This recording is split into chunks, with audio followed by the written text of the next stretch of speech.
Hi, I'm Mike Beliveau, and today I'd like to talk to you about the handguns used by the Irish police force during the 19th century. In the 19th century, the United Kingdom's policy on firearms and police varied by the constituent country. So in England, Scotland, Wales, the police were generally unarmed. That was not the case in Ireland, however. Now, certainly in Ireland, there were instances where police were unarmed. For instance, a lot of the metropolitan police forces, like say the Dublin City Police Force, was basically unarmed. They're constables. But the national police force was armed, and that's what we're going to talk about today. The Irish Constabulary, and later the Royal Irish Constabulary, was the national police force of Ireland from 1822 until 1922. And it differed quite a bit from metropolitan police forces like say the Metropolitan Police Force of London or the Metropolitan Police Force of Dublin. In a lot of ways, it was more like a paramilitary organization than it was a police force. But it had the policing powers in the country. And as I said, the membership was armed. Now, the constables of the Irish Constabulary lived in barracks like soldiers. And they were issued police uniforms that were in rifle green, basically modeled after the 95th Rifle Regiment of the British Army. And green became the color of Irish policing, kind of similar to blue being the color of policing here in the United States, largely because New York City officers were issued surplus Civil War uniforms that were blue. And blue became the color of police here, green became the color of police in Ireland, rifle green. The first police force in Ireland came into effect under the Peace Preservation Act of 1814, which was something put through by Sir Robert Peel. In consequence, now Peel was also very instrumental in policing all over the UK, including in England. And as a result, his name became the nickname for police in Ireland and all over the UK, actually. Now, earlier in the 19th century, police, particularly in Ireland, were known as Peelers, from Bobby Peel. But eventually the nickname Bobby took over from his first name. And that's, still what we call British police force colloquially today, even the Bobbies. So we owe that to Sir Robert Peel. Now, the actual Irish Constabulary, more as we would know it today, though it certainly underwent quite a few changes, came into being in 1836.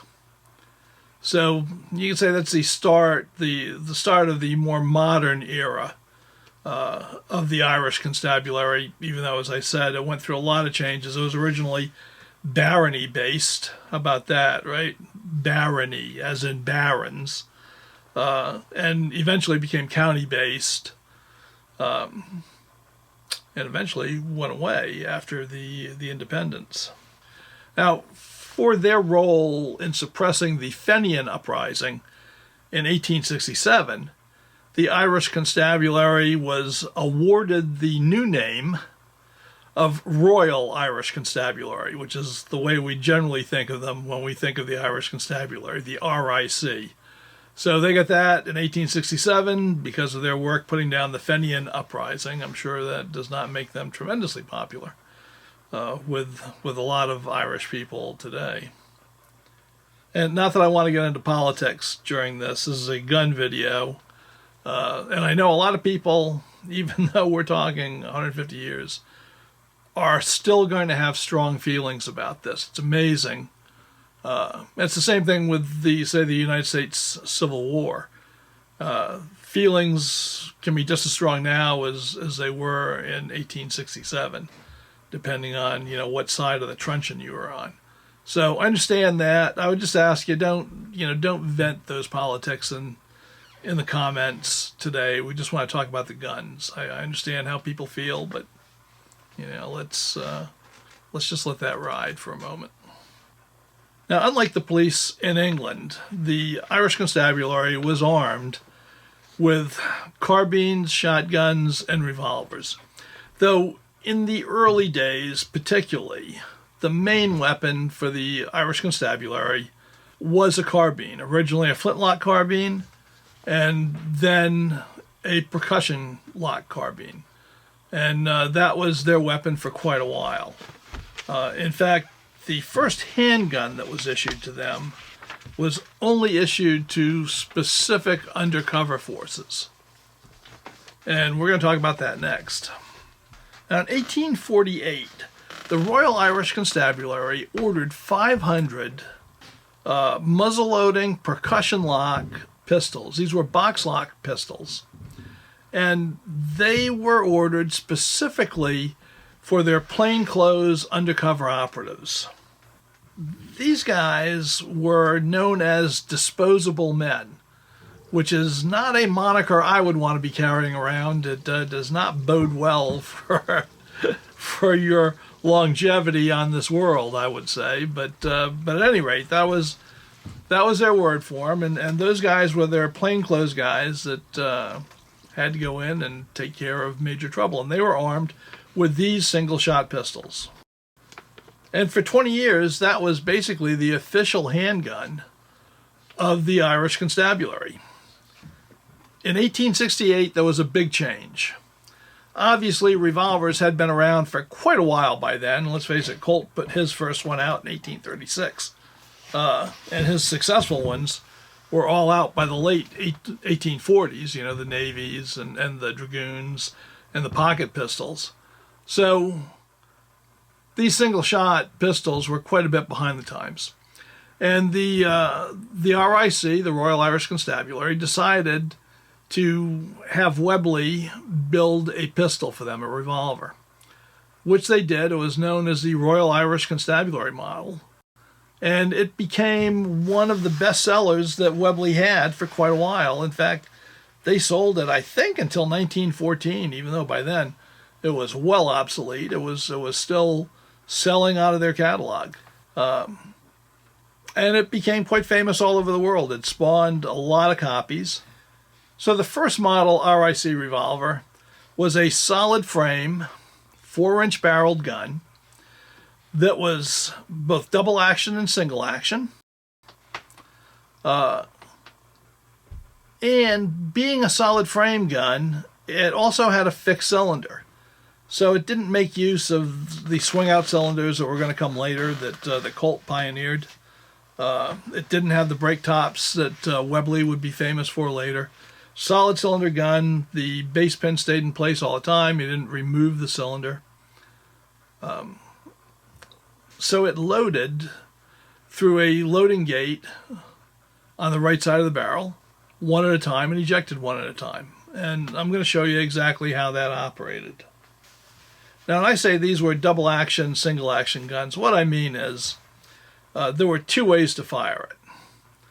Way number one is you could cock the hammer, and that would rotate the cylinder, bringing a round into battery right in its chamber, aligned with the barrel.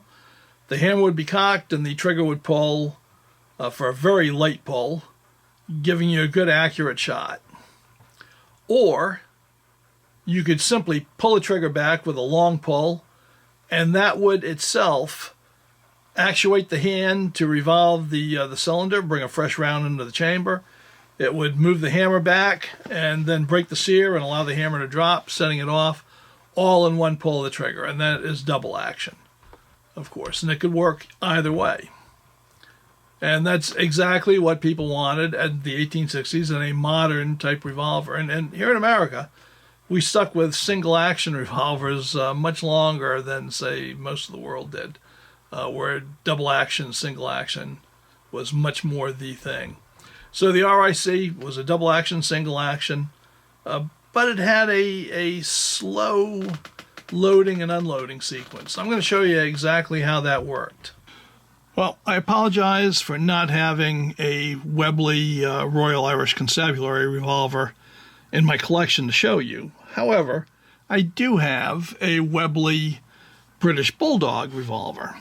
And that's exactly the same gun, except it has a shorter grip frame to make it more concealable. Now, to be honest with you, I actually prefer the Royal Irish Constabulary grip frame, but that's because I don't carry this thing.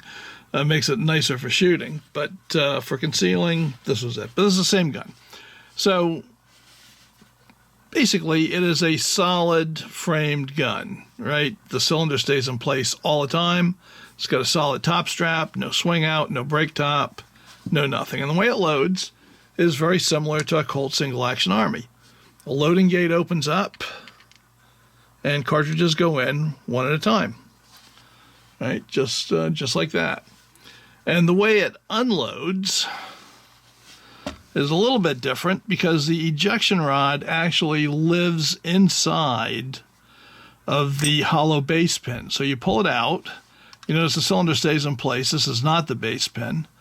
It swings to the side, and then it's used to extract the cartridge or the fired case, whatever. So it's very positive, very, very solid. As time went on, and not much time, it was felt to be antiquated because it took so long to load and unload, compared to swing-out cylinder designs or top brake designs that had simultaneous ejection and, faster access for loading. So this was the first model of the Royal Irish Constabulary. And the Mark 83 model and 80 model, 1880 model and the 1883 model, they all had this particular action type. Now, another feature of this action, now the hand in this gun is unfortunately broken, but the cylinder locks up basically from two ways. One, from pressure from the hand, and two, there is a locking lug, but it only engages when the trigger is all the way back. Okay, so pressure from the hand turns it into the locking lug. Basically, this is when the trigger's all the way back. But when the gun does not have the trigger depressed, the cylinder can turn freely, and the hand does not get in the way at that point. Now, this is seen on some cheap American revolvers as well. The downside with this cylinder turning is that, let's say you fire 2 shots, and that gets you out of trouble, but you don't have any more spare ammo to put in. So now you've got 2 empties and 3 loaded in the chamber, right? So basically, after you fired your second shot, the next round to rotate in would be a live round. But you put this gun back in your pocket or in your holster, and unfortunately, gravity, while you're moving around, works on it, and the heavier loaded cartridges, still with the lead bullet in them, tend to make the cylinder rotate until they're at the bottom of the action. When that happens, the bad news is you pull the gun, let's say you get in trouble again before you can get to more ammo, you pull the gun, basically your next, because of my bad hand, your next 2 shots are click-clicks because you're hitting those 2 fired chambers again before your hand brings up round number 3 that'll go off, right? So that was kind of a problem. Now, we'll talk about that a little bit more when we get into the later, the Webley service revolvers that were used by the Royal Irish Constabulary. So, not the fastest way to charge a handgun, but certainly no worse than a Colt single action or a Remington or quite a few guns that were available at the time. And the RIC stuck with this pattern for quite a while, basically for 30 years. The RIC guns ended up being chambered for a wide variety of cartridges because they were big commercial sellers for Webley.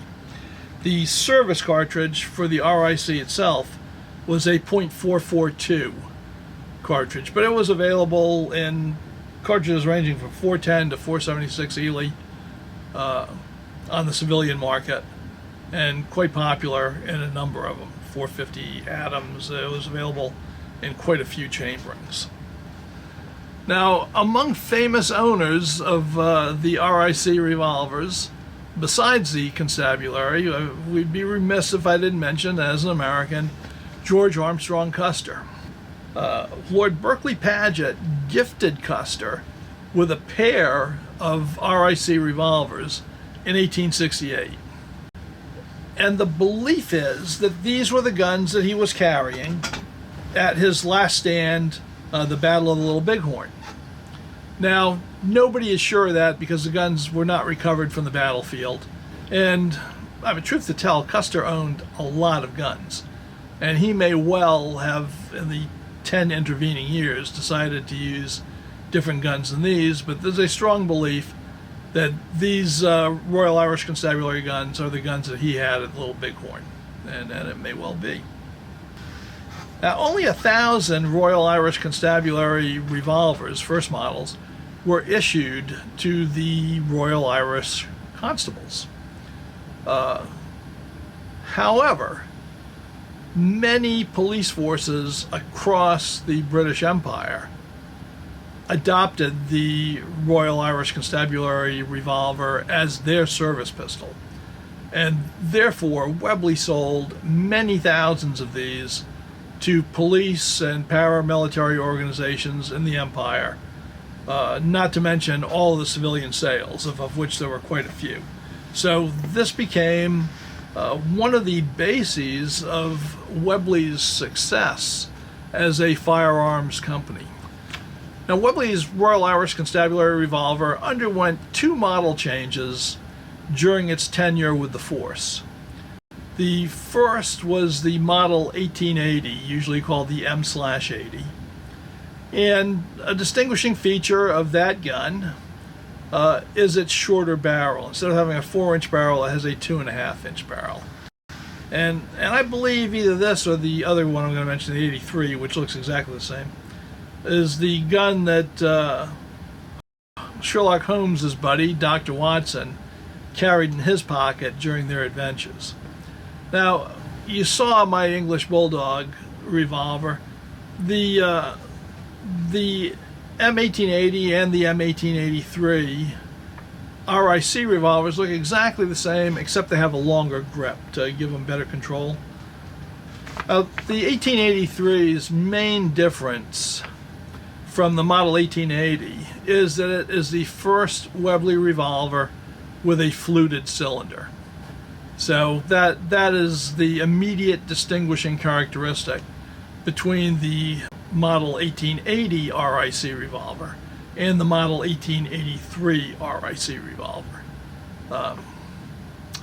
And I'll tell you, these are great guns. The only reason I don't have one in my collection is because I'm just not willing to spend $2,000 or $2,500 on one of them. Maybe one of these days I'll break down and do it, because I would like to have one in my British revolver collection. But I think I'll get my Bulldog operating first, and then we'll worry about picking up the RIC. But I consider the model 1883 to be an extremely handsome gun. In fact, if it didn't have that freely rotating cylinder, I probably would spring the cash for it. But I just don't really like that feature, and it's held me back a bit. But you can find these on the used market because they made a lot of them, but they are pricey here in the States. I don't know whether they are as pricey in Great Britain. I have not been over there, I'm sorry to say. And I probably won't get over there. At my age, I'm just not traveling the way I used to when I was younger. But if you live over there and you can pick one up on your firearms license, I think you would have a lot of fun with it. I think if you pick one up in an obsolete caliber and you don't do anything evil like reloading for it and shooting it, you don't even need to put it on your firearms license. I'm not an expert on British law, but I think that's the case for you. Here in America, it varies by state. For me, I could get one through the mail anytime because it's antique. I don't need to to do anything special to get one, except pony up $2,000. Easy, right? So the M1883 was the last solid frame RIC revolver made. Beautiful gun, did very well for the force. And the next major change in handguns for the Royal Irish Constabulary was when Webley moved to its top break design, which is the hinged frame design. And I'm probably going to do a video just on the evolution of Webley's military revolvers because I find them fascinating. And I'll talk more about this there. But at the end of the 19th century, the solid frame RIC revolvers were definitely looking kind of passé. Webley elected to go with a top break instead of a side swing cylinder. Kind of curious because the top break is a notably weaker design, though Webley did design a very strong latching system for it, much stronger than, say, the Smith & Wesson latching system. So theoretically, it could handle higher pressure cartridges, but it's never going to handle the kind of pressures that you can handle in a Colt New Service, or Smith & Wesson's N-frame or K-frame guns. But it still did them well, and they stuck with it for a long time. In 1890, the RIC issued Webley's Mark I top break revolver. This was a 4-inch barreled revolver. It could be fired single action or double action. It had some notable improvements over the RIC model. Of course, with the break top design and the star extractor, it had simultaneous ejection of empties, so you could clear the gun much faster. And because the cylinder face was all exposed, you could load it much faster, even though you were dropping them in one at a time. They didn't have speed loaders back then. So that was the biggest improvement. But also, it had a full-time locking bolt. And I'm going to talk a little bit more about that in just a minute. Because that was a huge technical improvement over the solid frame Webley action. So the solid frame Royal Irish Constabulary revolver was replaced by one of the top break revolvers, the Mark I, in 1895. And one of the big improvements on the Mark I, and I'm going to, once again, I do not have a Mark I to show you. I wish I did. So I'm going to use one of my Webley Mark VIs. One of the big improvements on the top break series is that it had a full-time cylinder locking bolt. So you can see it's got these. It still has, I'm going to pull a trigger here. Let me just demonstrate. I don't want anybody to freak out. All right, we got an empty gun. And I'm going to show you, there are two bolts here, right? This is the full-time locking bolt, and this is the trigger locking bolt that you would have found on the RIC as well, right? So that only comes up when the trigger is fully depressed. Now I'm going to close this up. All right, so you can see on the front, on the side of the cylinder, that there are two sets of locking notches. There's this one in the center, and that's for the full-time locking bolt. And then there's this one that the trigger bolt engages with. So I'm going to cog it back. Right, now you can see, even though the trigger's not pulled, we are locked, right? When I pull the trigger, locked up solid. A little bit of play in it if the trigger's not pulled all the way back, but when I pull the trigger all the way back, locked up solid. So unlike the Royal Irish Constabulary model, the solid frame model, where the cylinder could drift if there were some empty rounds in it, the cylinder's going to drift anyway, but with empty rounds, it could drift, and the empty rounds could end up under the firing pin for the next time you pull a trigger. Right? With the top break actions, that can't happen. The last round fired is always going to be the one that's in battery, and the next round that comes up is always going to be a fresh round when you pull the trigger. And that was a huge improvement with the top brakes. Now in 1895, the Royal Irish Constabulary was outfitted with Webley's Mark II top brake revolver. Now the Mark II changed the grip frame. It gave it a smooth backstrap instead of that humpback pawl that the Mark I had for positioning your hand. As far as whether that's really an improvement or not, I don't know. I mean, you could get a higher grip, which was better. The grip was a little more rolly, but that was one of the notable differences in the Mark II. Now, the Mark II also had an improved trigger guard. It had a widened hammer spur to make it easier to cock if you were wearing gauntlets as a cavalry trooper. So that was all to the good. It replaced some of the leaf springs internally with coil springs for greater reliability. So it had a number of engineering improvements over the Mark I. In 1897, the Royal Irish Constabulary was issued with Webley Mark III revolvers. And the Mark III incorporated a number of technical improvements over the Mark II. The pawl, the ratchet, and the recoil shield were all specially hardened. And that gave the parts a greater resistance to wear. So they didn't really look any different, but they lasted longer. Now the last change in the 19th century for the Royal Irish Constabulary was the Webley Mark IV. At first glance, the Mark IV really looks exactly like a Mark III. You'd be hard-pressed to see the difference. But it did contain three major differences that you really wouldn't have noticed. The most significant difference was in the steel used to construct the gun. It was a better quality of steel, it was better heat-treated, and that was done to allow it to withstand the higher pressures of the smokeless ammo that was now standard for the Webley cartridges. It also had a lightened hammer spur, and it increased the width of the bolt slots. The bolt slots that kept the cylinder mounted. Now, these are on the front of the gun, and if you want to take the cylinder out, you've got to take these out. Well, it gave you very wide bolt slots that you could actually turn with a coin.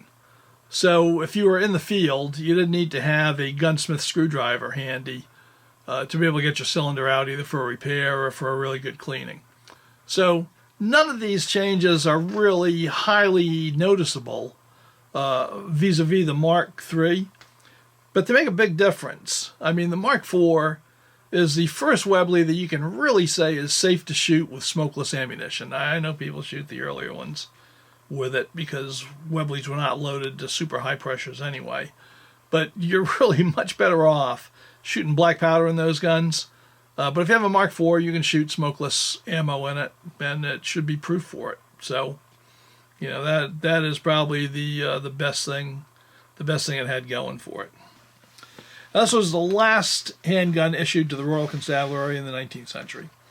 The Royal Irish Constabulary itself was disbanded by 1822. Of course, Ireland gained its independence, except for Northern Ireland, which is still part of the UK. And we entered a whole different era in the 20th century. But the RIC, particularly by way of Webley firearms, really made its mark on firearms history.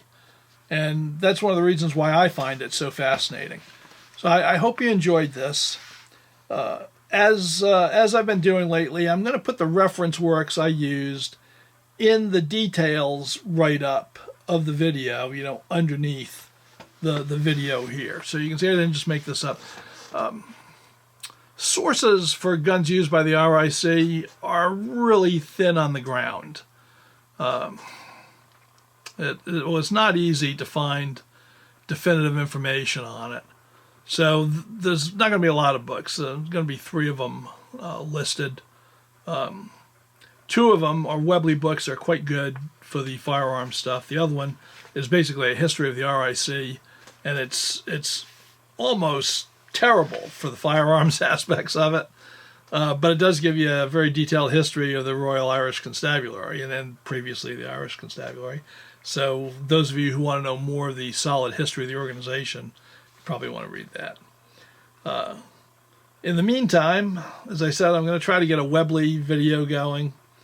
I'm also going to have a video that I'm working on right now on Whitney revolvers, which basically, if you like the Ruger did not steal its design from Remington, as a lot of people think. They stole it from Whitney, which is different from Remington. And unfortunately, we can't get any Whitney clones these days. But Spiller and Burr was a Confederate copy of the Whitney, and Pieta makes a copy of that. So I'm going to kind of contrast that,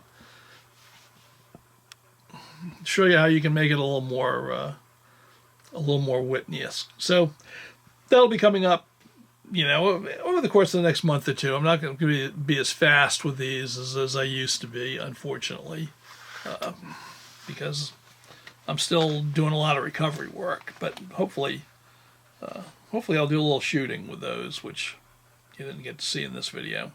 So I hope you enjoyed this. I enjoyed making it. And until next time, bye.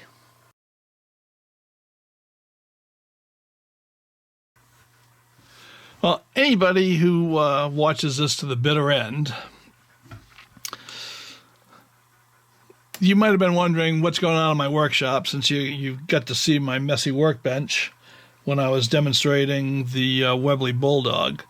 And you might wonder what the heck's going on. Well, what's going on is I took a blued barrel for an 1851 Colt Navy, and I've got the rammer assembly and everything put aside. And I stripped the bluing off, and I'm polishing it right now. And the reason I'm doing that is because I want to have a 7.5-inch option for my Captain Schaefer. Pretty simple. Now, this is not engraved, obviously, like the Captain Schaefer is. But against all reason, I am considering sending this barrel off, once I get it cleaned up, to a friend of mine who is a master engraver, and having some engraving put on it so that I can swap it out with this guy, because I prefer the longer barrels, to be honest with you. But this is a pretty gun, and I would like to have a longer barrel in keeping with it. But in the meantime, I'll get one in the white to mate up with this. So that's one of the things that's going on the workbench right now. There are two other things that are going on simultaneously, because I can never seem to just work on one project at a time. And that is this Pieta Navy for years has had grips that I modified. It had the old Pieta long tail 1851 Navy grips that I just hate, and which I argued for years with Alessandro Pieta that nobody wants those, they're not authentic, stop doing that. And he kept trying to justify it, but eventually they bit the bullet, and now their Navy grips are normal Navy grips, much like a single-action Army grip. So I decided I was going to swap out the grips that I had modified, which were not exactly real Navy shape. They were just better than the standard Pieta grips, with these grips. So I went on eBay, found somebody selling trigger guard and grip frame, a backstrap, and ordered them. And it came in, and lo and behold, I put it together. And what happened? Well, what happened is this piece stuck out about 1/8 of an inch, at least, maybe 1/4 of an inch. Why? Because the hole in the backstrap right here was drilled too far forward. And I used it. I put several trigger guards on, and the same thing happened with all. I put trigger guards on that I knew fit the grip frame perfectly, and it still was out too far. So the problem was not with the trigger guard. The problem was with the backstrap.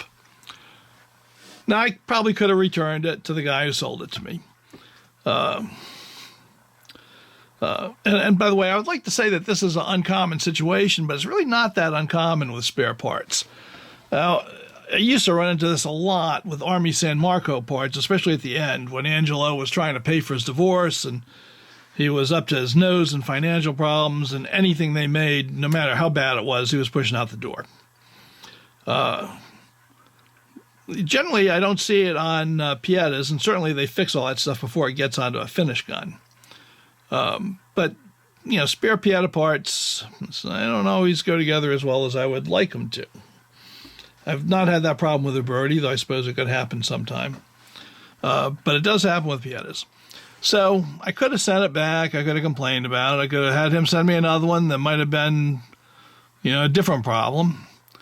But these are brass. That's fairly easily fixed. So, you know, I just put some layout fluid on it, marked it where the grips were, filed everything down, polished it, and, you know, pretty much back in action. Could have gone down a little tiny bit farther here, but I didn't want to refinish the grips. So, you know, good enough for government work. So I've got a regular 1851 Navy grip now on my Pietta 1851 Navy. Okay, that's going on. That project's done. The other project that goes with this is I'm probably going to do a video on this. You know, I did the barbecue guns, right? So I went on eBay and I ordered a holster for a Remington New Model Army specifically with an 8-inch barrel. And actually, it doesn't fit all the way in. The holster's tight on it, and you can see the barrel sticks out the other end. So I contacted the seller, and he's making me another one, he says. Should get here soon. But this was the second. I ordered 3 holsters from 3 different sellers. 2 of them have come in. As I say, they're from India. They look good. The quality of workmanship is actually good, but 2 out of 2 have not fit the gun I ordered it for. The other one's way too big. It'll probably fit a Dragoon. And I'm waiting for the 3rd one to come in. So I'm probably going to do a video in the future on buying Indian holsters off of eBay and should you do it or not. Now, this fella, he was very responsive, customer service-wise, to say he was making me another one and would get it out to me. But, you know, it's been like a week and a half and I haven't seen it yet. So I'm going to ask him pretty soon when it's going to come in. And hopefully it won't be like forever. All right, so that's going on right now. And the 3rd little project I've got, this just came in. This is an Uberti 1851 Navy, which, of course, I need more 1851 Navies like I need a hole in the head. But all of my stuff is like 15 or 20 years old. And I was curious about what today's 2024 production Navy would be. I did something similar earlier in the year on an 1860 Army, so I decided to get a Navy. Of course, it is beautiful. I have not yet taken it apart to clean it and deburr it. I will say that the cylinder, you know, does not turn easily, which means it all needs to be polished and, you know, the usual stuff that I have to do to a gun. So it's not like, you know, it's coming slicked up like I would like. Now, I'd like to show you that whole procedure, and I probably will on Rumble, because if I showed it to you on YouTube, they would throw me off the air. You know, just the fact of life of what I'm dealing with. But that's the stuff that's junking up my workbench right now. So, you know, you're not going to see fitting the grip frame on here. I just didn't think that was worthwhile, though it, you know, took me a day to do it, or a morning to fit it up. Not a big deal. This'll take me probably a good day to do, and stripping this off was a matter of a few minutes, but now I'm going to be polishing it down to probably 1500 grit to get it really nice. And I'm debating whether or not to draw file all the markings off of it and just get it totally clean and have it good for Mark to engrave, possibly. After I find out how much it's going to cost me, which probably a lot of money, but and then we'll have a long barrel for the Captain Schaefer, and it's the beauty of these open tops. You can swap out barrels, so I'll have a 4-inch barrel and a 7.5-inch barrel. So if you watch this video all the way to the end, that's your bonus for this week. Hope you enjoyed it. I'll catch you guys later. Bye. And if you're still with me, I mean, maybe you've got insomnia, you got nothing better to do, but if you're still here, here's bonus clip number 2. And I just want to say right up front, I don't want to sell this gun. I don't want to buy a gun. I don't want to identify gun sellers or gun buyers. So YouTube, don't give me a strike on this thing. All I want to do is get it fixed if I can, and I'm not sure who does that. So take a look at this, and maybe somebody out in YouTube land can help me out on this. Once again, not selling a gun, not buying a gun, don't want to know who sells guns. I just want to find a gunsmith. All right, by the way, like I told you, my hand on this gun is non-functioning. And I picked it up as a gun where the action worked over the internet. This happens more often than you might think, where you get a gun where it doesn't. Now, certainly I could have sent it back, but these things are hard to come by. So if anybody in the comments knows a gunsmith here in the States, I'm not sending it to the UK, who works on Webley RICs and could get this back in shooting order, drop me a comment on it, because I would like to put this, back in fine fettle, because it really is a neat little gun. I mean, it's a great piece of history, and the action on it is amazingly smooth. I mean, believe me, I'd rather have had this gun in my pocket than a lot of the American-made pocket pistols at the time, even if it does have this drifty action, just because it's as smooth as silk. And quite surprising to anybody who's handled the bigger Webleys, where they have basically 32 Ford leaf springs, as their main springs, right? Suspension springs. So anyway, somebody who can help me out there, just pop it in the comments, and I'd love to know it.